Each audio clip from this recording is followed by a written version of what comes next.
This week we're going to be discussing independent or asynchronous learning. So in other words, the learning that our students do when they're not with us face to face. So with students on this module, this type of work makes up the entirety of your content. For clinical teaching, an element of hands-on synchronous learning is likely to always be involved to some extent, but we really mustn't overlook the value of the work the students do either in preparation for the teaching event or to consolidate their learning afterwards. It allows us to spend the limited time we have available in a synchronous clinical setting doing the things we couldn't do in any other way, so basically developing practical skills. It's also very important for developing attributes that our students are going to need in their future careers as healthcare professionals, which will inevitably involve some kind of continuous professional development. This type of learning has been traditionally referred to as self-directed learning, or SDL. You'll find that a lot of literature still uses that term, including some of the resources I've directed you towards this week. However, here's why myself and a lot of other educators are not keen on the use of the term SDL or self-directed learning to describe all asynchronous learning. If I read you a couple of definitions of self-directed learning, one of them says, learning which allows students to plan, carry out and evaluate their own learning experience. Another says, the ability for a person to formulate a plan, identify the tools, resources and strategies needed for one's own learning.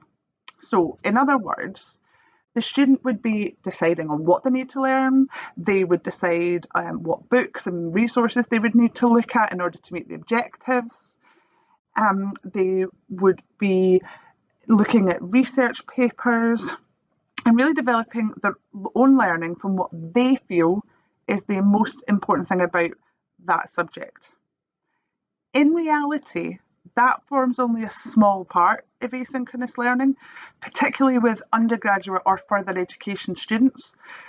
The majority of what our students do asynchronously or independently is heavily guided by us as educators. Delivering learning in this way is really time consuming, and when we spend hours curating and developing resources, reading through vast quantities of literature so that we can narrow down what we want to point our students towards, we produce formative and summative assessment tools. The students are not teaching themselves.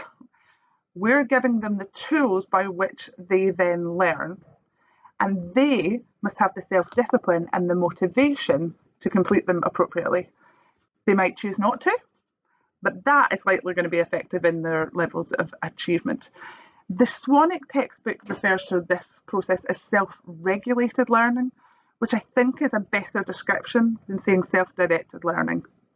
And sometimes I think that both our students and other academic staff need to be reminded that asynchronous teaching is in no way a cop-out on the part of the teacher. If anything, it actually makes our jobs more challenging.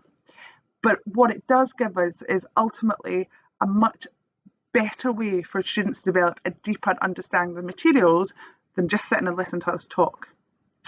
So that's my take, slight rant on perhaps the use of the term SDL, but I just want you to bear that in mind when you're working through this week's resources.